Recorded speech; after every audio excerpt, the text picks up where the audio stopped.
आज एकदमै हर्षपूर्ण र आशिषित सभा दिन हो। यो समयमा यहाँहरूसँगै अध्ययन गर्ने परमेश्वरको वचनको शीर्षक रहेको छ, राजा बन्न चाहनेले श्रीपेजको भार धान्न सक्नुपर्छ। शीर्षक अलि लामो छ। राजा बन्न चाहने मानिसले श्रीपेजको भार धान्न सक्नुपर्छ। त्यसैगरी स्वर्ग प्रवेश गर्न चाहने मानिसले क्रुसको भार धान्न सक्नुपर्छ। श्रीपेजको भार धान्न सक्ने मानिसलाई नै राजा बन्न योग्यको मान्न सकिन्छ नि, होइन र? यसलाई न्यूनतम योग्यताको रूपमा लिन सकिन्छ। यसैगरी स्वर्ग प्रवेश गर्न चाहने मानिसले क्रुसको भार धान्न सक्नुपर्छ। म प्राय यसरी सोच्ने गर्छु, स्वर्ग जाने बाटो समतल र सजिलो भइदिए कति राम्रो हुने थियो। तर हामीहरू हिँडिरहेको यो बाटो कदापि सजिलो हुन सक्दैन। येशूज्यूले पनि कोही मेरो पछि आउने इच्छा गर्दछ भने उसले के गरोस् भन्नुभयो त? आफ्नो क्रुस बोकेर मेरो पछि लागोस् भन्नुभयो। यो संसारमा 7.7 अरब मानिसहरू जिरहेका छन्। तिनीहरूमध्ये क्रुस बोक्नु नपर्ने मानिस एकजना पनि छैन। मानिसहरूले त्यसलाई अरूले नदेखुन् भनेर आफ्नो शान्त अनुहारमा अथवा भविष्यप्रतिको आशामा लुकाएका मात्र हुन्। वास्तवमा सबैको आफ्नो क्रुस छ। यसकारण स्वर्ग प्रवेश गर्न चाहने मानिस क्रुसको भार धान्न सक्ने हुनुपर्छ र स्वर्गको राजकीय पुजारीगिरी बन्न चाहने मानिसहरू चाहिँ श्रीपेजको भार धान्न सक्ने हुनुपर्छ। 2000 वर्ष अघि विश्वासको बाटोमा हिँडेका सुरुको मण्डलीका सन्तहरूको जीवन पनि सहज थिएन। परमेश्वरले उनीहरूलाई त्यस्तो कठिन जीवन जिउने गराउनु भएकोमा कारण थियो। सबै कुराको कारण हुन्छ। कसैले वर्षको 365 दिन नै मौसम सधैँ सफा र घमाइलो भइदिए हुन्थ्यो भन्ने चाहन्छन्। तर वर्षभरि घमाइलो भयो भने के हुन्छ होला? त्यस्तो ठाउँ पनि छन त छ। त्यो कहाँ हो त भन्दा अरबको मरुभूमि हो जस्तो लाग्छ। मरुभूमिमा वर्षको 365 दिन नै घमाइलो हुन्छ। त्यसैले त्यहाँ के को अभाव हुन्छ त? पानीको अभाव हुन्छ। पानीको अभावले गर्दा त्यहाँ बोट बिरुवाहरू बढ्न सक्दैनन्। त्यहाँ बोट बिरुवाहरू नभएकोले शाकाहारी प्राणीहरू पनि बाँच्न सक्दैनन् र मानिसहरू पनि त्यस्तो बाँझो र उजाड वातावरणमा बसोबास गर्न सक्दैनन्। त्यसैले परमेश्वरले कहिलेकहीँ पानी र चट्याङ पर्ने जस्तो खराब मौसम पनि दिनुहुन्छ। यदि चट्याङ नपर्ने हो भने यो धरतीमा भएका बोट बिरुवाहरू बढ्नमा एकदमै जोखिम हुन्छ भन्ने गरिन्छ। किनकि परमेश्वरले चट्याङद्वारा बोट बिरुवालाई नाइट्रोजन प्रदान गर्नुहुन्छ। प्रकृतिको सिद्धान्त जति बुझ्यो सबै कुरा उति नै आश्चर्यजनक लाग्छ। यो संसारमा बिना कारण बनेका कुराहरू केही पनि छैन। परमेश्वरले चर्को आवाजको होहल्ला जस्तै सुनिने मेघ गर्जन र चट्याङ किन बनाउनु भएको होला? सुतिरहेका बच्चाहरूलाई बिउझाउने र मानिसहरूलाई तर्साउने यस्तो कुरा किन बनाउनु भएको होला भनेर हामी सोच्न सक्छौँ। त्यसलाई बनाउनुमा निश्चित कारण रहेको छ। त्यसैले श्रीपेज लगाउन चाहने मानिसले कसो गर्नुपर्छ त? त्यसको भार धान्न सक्नुपर्छ। अनन्त स्वर्ग र मुक्ति पाउन चाहने यहाँहरू चाहिँ आफूलाई दिइएको क्रुसको भार सबै धानेर ख्रिस्टको बाटो पूर्ण रूपमा पछ्याउँदै अनन्त स्वर्ग राज्यमा प्रवेश गर्न सक्ने स्वर्गीय प्रजा हुनुहोस् भनी गहिरो अनुरोध गर्दछु। हामी लुका अध्याय 9 एकपटक हेरौँ। लुका 9:23 तब उहाँले सबैलाई भन्नुभयो, कोही म पछि आउने इच्छा गर्छ भने ख्रिस्टको जीवनलाई पछ्याएर ख्रिस्टको बाटो हिँड्न चाहन्छ भने त्यसले आफूलाई इन्कार गरोस् र दिनहुँ आफ्नो क्रुस बोकेर मेरो पछि लागोस् भन्नुभएको छ। हामीहरू दिनहुँ ख्रिस्टको जीवनलाई पछ्याउने जीवन बिताइरहेका छौँ नि। तर यो बाटोमा सधैँ राम्रो कुरा मात्र हुने चाहिँ होइन। यद्यपि यो बाटोले हामीलाई निश्चय नै असल परिणामतर्फ डुर्याउनेछ। तर यो प्रक्रियामा कहिलेकहीँ ठुला पर्खालहरू, अवरोधहरू र थुप्रै कठिनाइहरू पनि आइपर्छन् र तर्किन मन लाग्ने परिस्थितिको पनि सामना गर्नुपर्ने हुन्छ।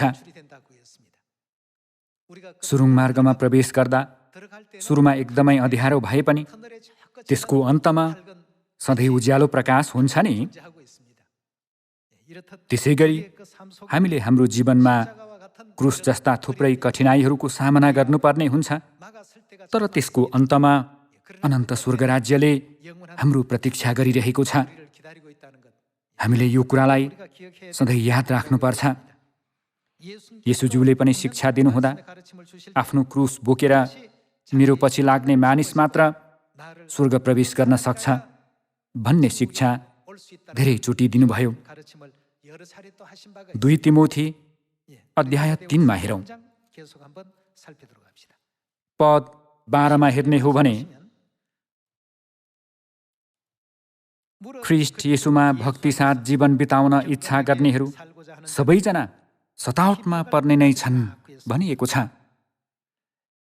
परमेश्वरलाई विश्वास गर्दै भक्तिसाथ जीवन बिताउन इच्छा गर्ने मानिसहरूलाई यो संसारको सबै प्रणालीले त्यत्तिकै छोडिदिँदैन।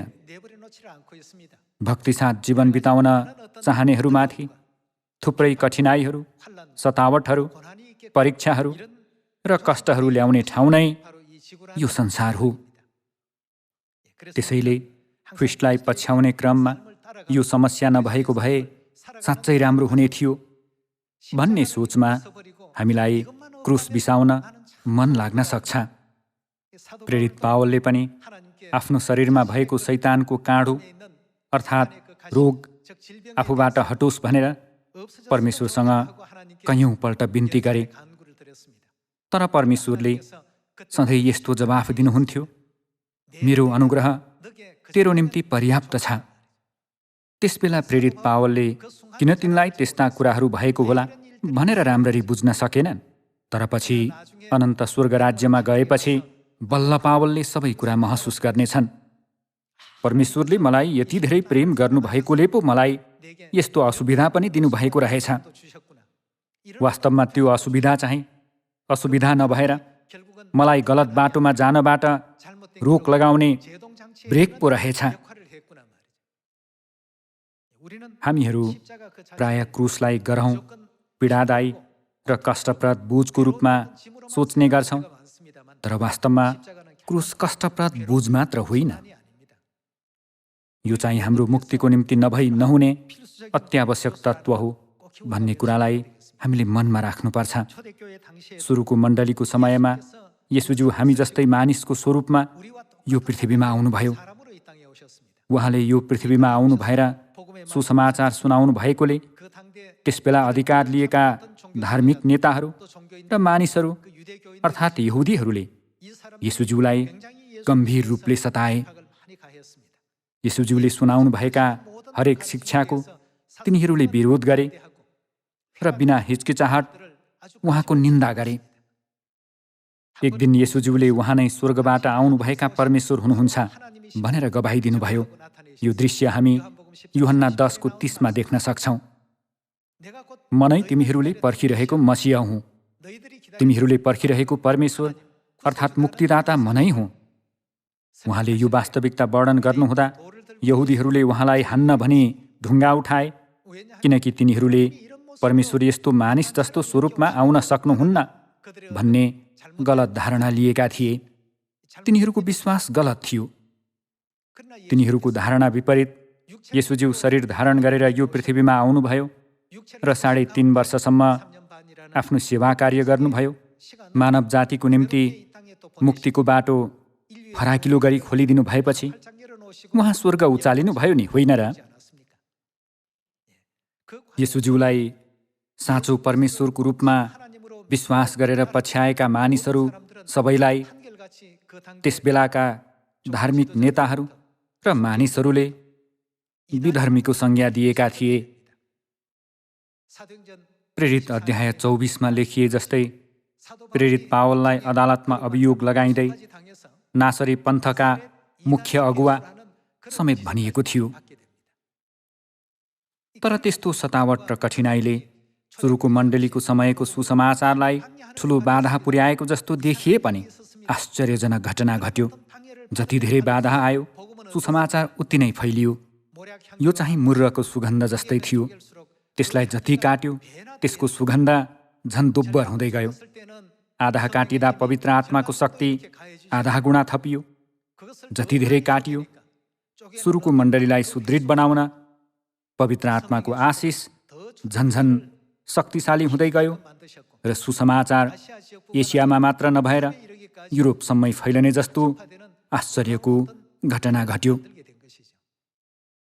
हामीहरू क्रुस भन्ने शब्द सुन्नासाथ यसलाई दुःख, कष्ट र पीडाको प्रतीकको रूपमा सजिलैसित सोच्न पुग्छौँ। तर क्रुसको पछाडि परमेश्वरको अदृश्य इच्छा समावेश छ। यहाँहरू र म चाहिँ प्रकाश 22को 1देखि 6को वचन अनुसार हेर्दा सदा सर्वदै राज्य गर्नेछन् भन्ने प्रतिज्ञाको वचन दिएका मानिसहरू हौ नि, होइन र? एकपटक निश्चित गरी हेरौँ। प्रकाश 22को 1मा हेर्ने हो भने, तब तिनले मलाई स्फटिक जस्तै चहकिलो जीवनका पानीको नदी देखाए। त्यो नदी परमेश्वरको र थुमाको सिंहासनबाट निस्के त्यस सहरका सडकको बीचबाट बगिरहेको थियो। त्यस नदीका किनारमा जीवनको वृक्ष थियो, जसले हरेक महिना 12 किसिमका फलहरू दिइरहन्थ्यो। त्यसका पातहरू चाहिँ जाति जातिहरूलाई निको पार्नका निम्ति थिए। पद 3मा, अबदेखि उसो त्यहाँ कहिल्यै सराप हुने छैन। परमेश्वर र थुमाको सिंहासन त्यहाँ हुनेछ र उहाँका दासहरूले उहाँको आराधना गर्नेछन्। तिनीहरूले उहाँको मुहार देख्नेछन् र उहाँको नाउँ तिनीहरूका निधारमा हुनेछ। त्यहाँ फेरि रात हुने छैन। तिनीहरूलाई बत्ती वा घामको उज्यालो चाहिने छैन, किनकि परमप्रभु परमेश्वर नै तिनीहरूको उज्यालो हुनुहुनेछ र तिनीहरूले सदा सर्वदै राज्य गर्नेछन् भनिएको छ। यहाँ भनिएको तिनीहरूले वर्तमान समयमा मुक्ति पाउने हामीहरूलाई जनाएको हो। तिनीहरूले स्वर्गमा सदा सर्वदै राज्य गर्नेछन् भनिएकोले राजा हो भने शिरमा शिरपेच लगाउनु पर्दैन र? शिरपेचको भार धान्न सक्ने मानिस मात्र राजा बन्न सक्छ। परमेश्वरले किन हामीमाथि क्रुसको भार राख्नु भएको होला भनेर हामी सोच्न सक्छौँ।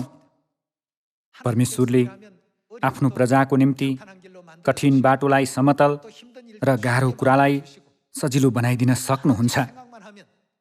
हामीले सोचेका र चाहेका कुराहरू सबै पुरा गरिदिन पनि सक्नुहुन्छ। तर परमेश्वरले असङ्ख्य कष्ट र सतावट बीच यो सुसमाचार वृद्धि हुने गराउनुहुन्छ। हामीले यसबारे ध्यान दिएर सोच्न आवश्यक छ। परमेश्वरले हामीलाई अन्ततः तिमीहरूले सदा सर्वदै राज्य गर्नेछौ भन्नुभएको छ। परमेश्वरले आफ्ना सन्तानहरूलाई सदा सर्वदा उहाँको साथमा जिउन सक्ने स्वर्गको महिमित स्थानमा राख्न चाहनुहुन्छ। त्यसैले हामीलाई यो पृथ्वीमा थुप्रै आत्मिक तालिमहरू चाहिन्छ। हामीहरू कहिलेकहीँ पीडा, दुःख, कष्ट र कठिनाइ पनि भोग्छौँ। तर परमेश्वरले सधैँभरि पीडा मात्र दिनुहुने होइन कि खुसी पनि दिनुहुन्छ नि, होइन र? त्यसै गरी आशा पनि दिनुहुन्छ। अनि स्वर्ग राज्य छ भन्ने यथार्थताद्वारा हामीले सान्त्वना पनि पाउँछौँ नि, होइन र? यदि हामीहरू राजा नभइकन केवल स्वर्गमा राजाहरूलाई पछ्याउने स्वर्गदूतहरू जस्तो हुने हो भने परमेश्वरले हामीलाई यस्तो पीडा, कष्ट, कठिनाइ र परीक्षा कदापि दिनुहुने थिएन।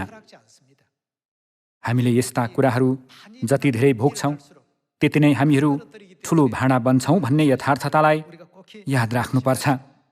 ख्रिस्टको क्रुसको बाटो अर्थात् ख्रिस्टको जीवनमा आफूलाई पूर्ण रूपमा सुम्पने यहाँहरू र म जसरी पनि हुऔँ। रोमी अध्याय 8मा गई हेरौँ। 8को 16को वचन हेर्ने हो भने, त्यो चाहिँ हामी परमेश्वरका सन्तान हौँ भने पवित्र आत्माले हाम्रो आत्मासँग गवाही दिनुभएको हो।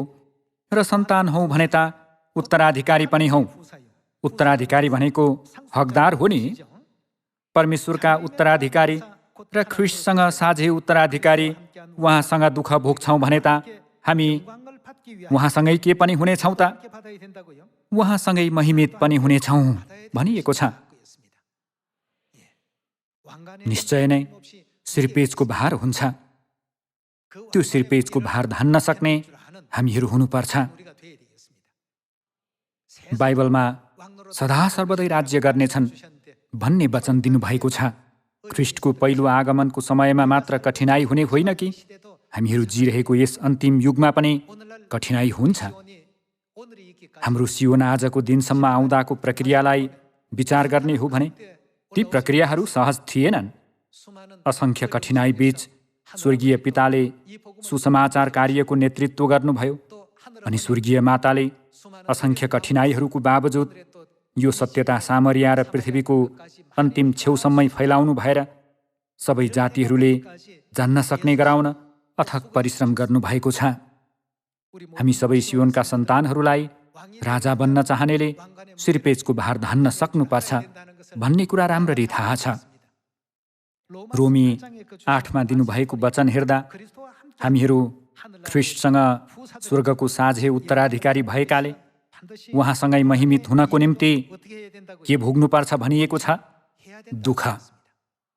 त्यसो भए कुन सत्यताभित्र रहेका मानिसहरूलाई बाइबलमा परमेश्वरको उत्तराधिकारीको रूपमा स्वीकार गरिएको छ होला? हिब्रू 9मा एकपटक हेरौँ। हिब्रू 9को 15को वचन हेर्ने हो भने, यसै कारण उहाँ नयाँ करारका मध्यस्थ हुनुहुन्छ, यस हेतुले कि बोलावट भएकाहरूले के त प्रतिज्ञा गरिएको अनन्त उत्तराधिकार प्राप्त गरून्, किनकि एकजनाको मृत्युको मोल भइसकेको छ, जसद्वारा पहिलो करारको समयमा भएका अपराधहरूबाट उद्धार पाइन्छ भनिएको छ। यहाँ भनिएको उत्तराधिकार र हामीले केही समय अघि हेरेको रोमी 8को उत्तराधिकार एउटै हो। बाइबलमा बोलावट भएकाहरूले प्रतिज्ञा गरिएको अनन्त उत्तराधिकार प्राप्त गरून् भनिएको छ। नयाँ करारमा बोलावट पाएकाहरू चाहिँ कस्तो प्रतिज्ञा प्राप्त गरेकाहरू हुन् त? अनन्त उत्तराधिकार अर्थात् परमेश्वरबाट स्वर्ग राज्यको उत्तराधिकारको प्रतिज्ञा प्राप्त गरेकाहरू हुन्। यस्ता मानिसहरूलाई रोमी 8मा परमेश्वरको उत्तराधिकारी भनेर अभिव्यक्त गरिएको छ। अहिले विश्वभरि समुद्रको बालुवा सरह असङ्ख्य मण्डलीहरू छन्, तर रोमी 8को वचनले तिनीहरू सबैलाई जनाएको होइन कि कुन सत्यताभित्र रहेका परमेश्वरका प्रजाहरूलाई जनाएको हो त? नयाँ करारको सत्यताभित्र रहेकाहरूलाई। त्यसैले बाइबलमा ख्रीष्ट नयाँ करारका मध्यस्थ हुनुहुन्छ भनेर जानकारी दिइएको छ। नयाँ करारभित्र रहेन भने कोही पनि परमेश्वरले प्रतिज्ञा गर्नुभएको अनन्त उत्तराधिकारको प्रतिज्ञामा सहभागी हुन सक्दैन। नयाँ करारभित्र रहनेहरू मात्र सहभागी हुन सक्छन्। उनीहरू नै हामीले केही बेर अघि प्रकाश 22मा हेरेको सदा सर्वदै राज्य गर्नेहरू हुन्। परमेश्वरले तयार गर्नुभएको त्यो महिमामा सहभागी हुनको निम्ति हामीहरू त्यो महिमाको मुकुटको भार धान्न सक्ने हुनुपर्छ। त्यसैले यो बाटो जो कोही हिँड्न सक्ने बाटो होइन। यो बाटो साँघुरो र कठिन हुने भएकोले त्यो भेट्टाउने के हुन्छन् भनिएको छ त? थोरै हुन्छन् भनिएको छ। ढोका पनि साँघुरो र बाटो पनि कठिन हुने भएकोले संसारका असङ्ख्य मानिसहरू सबैले यो बाटोलाई बुझ्न सक्दैनन्। परमेश्वरको इच्छालाई शिरोधार्य गर्दै पछ्याउने सही विश्वास लिएका मानिसहरू मात्र हिँड्न सक्ने बाटो नै यहाँहरू हिँडिरहनु भएको बाटो हो। अनि म यहाँहरूसँगै हिँडिरहेको यो बाटो हो। यो नयाँ करारको सत्यताको बाटो सदाकाल पितामाताको साथमा रहेर पछ्याउने यहाँहरू र म जसरी पनि हुनुपर्छ।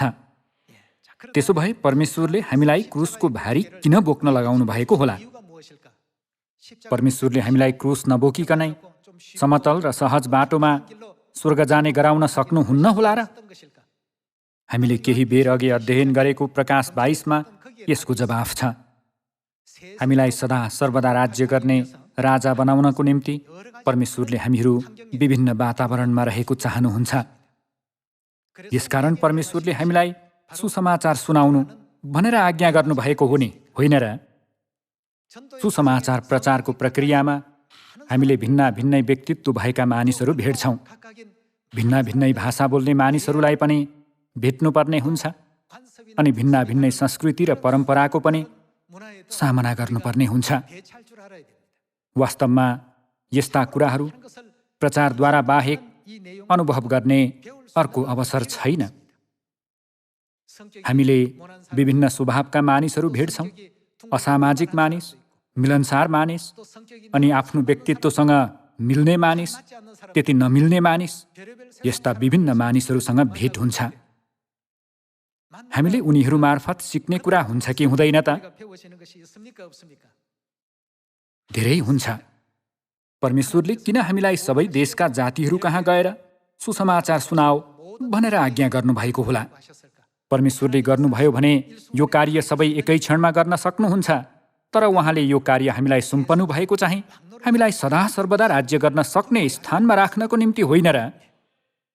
कुनै देशका मानिसहरूले नम्र भएर परमेश्वरको वचनलाई सिरोपर गर्छन् भने कुनै देशका मानिसहरूले त्यसो गर्दैनन्, र कुनै देशका मानिसहरू चाहिँ बीचको अवस्थामा हुन्छन्। हामीहरू विभिन्न परिस्थितिसँग अभ्यस्त भइरहेका छौँ। त्यसो गर्दै हामीले धेरै कुरा सिकिरहेका छौँ।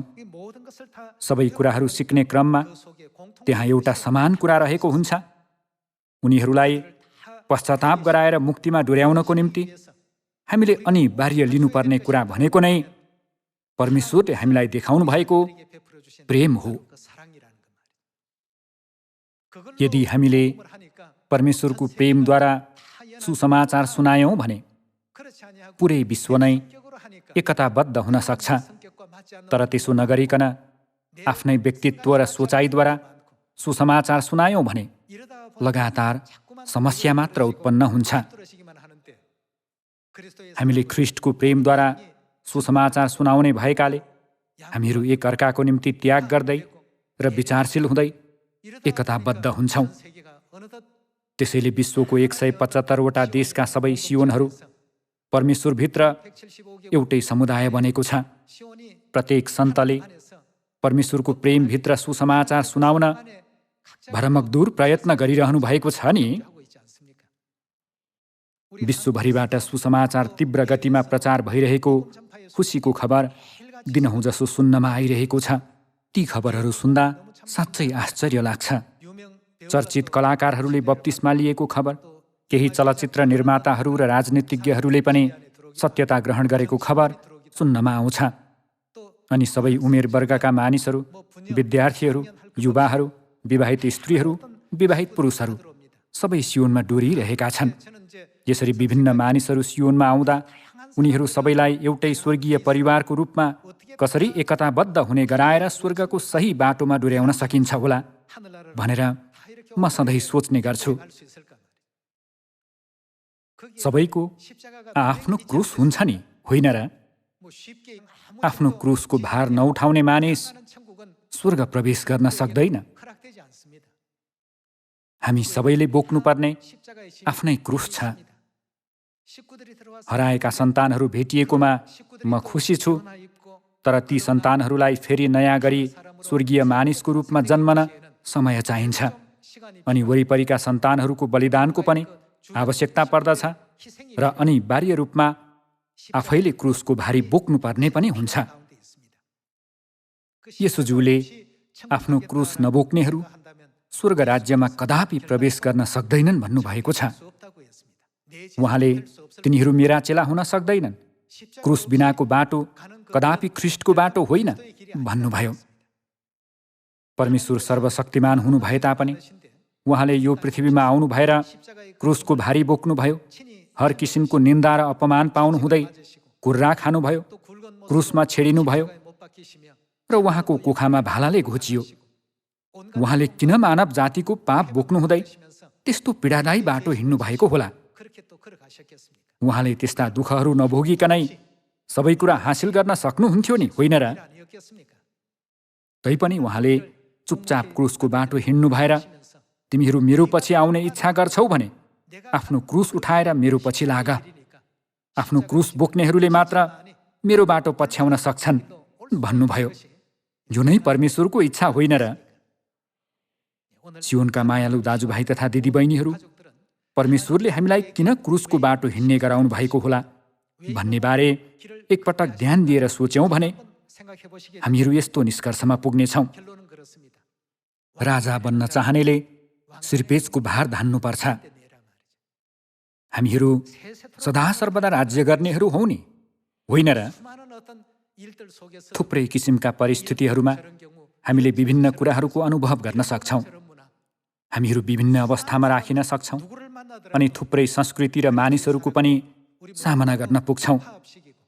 तैपनि यदि हामीहरू ख्रीष्टको प्रेमद्वारा एकता र मेलमिलापमा रहन्छौँ भने त्यो ठाउँ नै स्वर्गको महिमित संसार जस्तो हुँदैन र? हामीले स्वर्ग जानु अघि यस्तो परिवर्तनको अनुभव गर्नुपर्छ। यसैको निम्ति हामीलाई क्रुसको बाटो दिइएको हो। हामीहरू क्रुसको भारबाट कदापि उम्कन खोज्नु हुँदैन, तर त्यसलाई बोक्दै ख्रीष्टलाई अन्त्यसम्म पछ्याउन सक्ने हुनुपर्छ। ख्रीष्टलाई पछ्याउने बाटोमा सबैभन्दा महत्त्वपूर्ण कुरा भनेको नै प्रचार हो। हामीले त्यो कार्य गरेनौँ भने पनि परमेश्वरले सबै गर्न सक्नुहुन्छ। परमेश्वरले केही शक्ति अथवा मानिसहरूलाई आश्चर्यचकित पार्ने केही कुराहरू देखाउनु भएर एकैछिनमा सबैले उहाँमाथि विश्वास गर्न सक्ने बनाउन सक्नुहुन्छ। तर त्यसो नगर्नु भई त्यो कार्य हामीलाई सुम्पनु भएको छ। परमेश्वरले हामीहरू निर्बल, अज्ञानी, क्षमताहीन र कमजोर भए पनि हामीलाई नै त्यो कार्य सुम्पनु भएर त्यो बाटो हिँड्ने गराउनु भएको छ। प्रेरित पावलले एकजना मानिसलाई प्रचार गर्दाको परिश्रम र बलिदानलाई प्रसव पीडासँग तुलना गरेका छन्।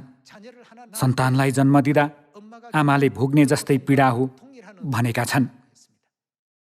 परमेश्वरले किन हामीलाई त्यस्तो भार बोक्न लगाउनु भएको होला भनेर हामीले सोच्न आवश्यक छ। यसको जवाफ हो, राजा बन्न चाहनेले सिरपेजको भार धान्न सक्नुपर्छ। राजाले सिरपेज नलगाउनु परे राम्रो हुने थियो, तर राजा हो भने सिरपेज लगाउनै पर्छ। सिरपेज बिनाको राजा हुँदैन नि। हामीले सिरपेजको भार धान्न सक्नुपर्छ। त्यसो गर्ने क्रममा पिता मातालाई अनन्त महिमा र प्रशंसा चढाउन सक्ने यहाँहरू र म जसरी पनि हुनुपर्छ। परमेश्वरले यस्तो निश्चित इच्छा राख्नु भएर हामीलाई यस्ता आज्ञाका वचनहरू दिनुभएको रहेछ भनेर हामीले बुझ्नुपर्छ। हामीलाई सुसमाचारको मिसन सुम्पिएकोले त्यत्तिकै प्रचार गर्ने हो भन्ने मात्र नसोचिकन राजा बन्न चाहनेलाई सिरपेजको भार धान्न सक्ने अवसर दिनुभएको हो भनेर सोच्नुपर्छ। मत्ती 28:18 हेर्नेछौँ। तब यसो तिनीहरू कहाँ आएर भन्नुभयो, स्वर्ग र पृथ्वीमा समस्त अधिकार मलाई दिइएको छ। यसकारण जाओ र सबै देशका जातिहरूलाई चेला बनाओ।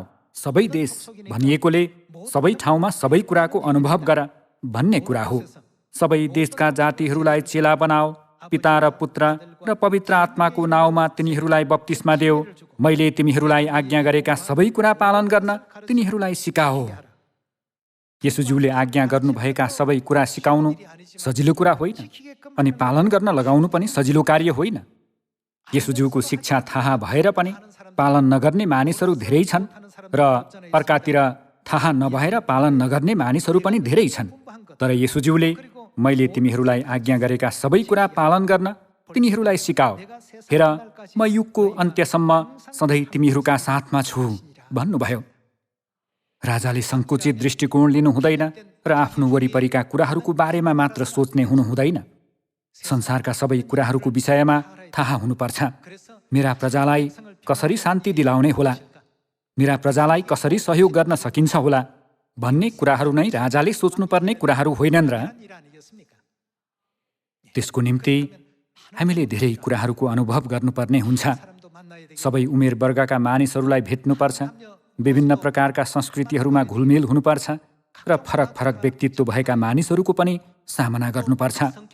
परमेश्वरले किन त्यस्तो प्रणाली राख्नु भएर यस्ता कुराहरू गर्न लगाउनु भएको होला? प्रचार गर्न सजिलो छैन जस्तो लाग्छ।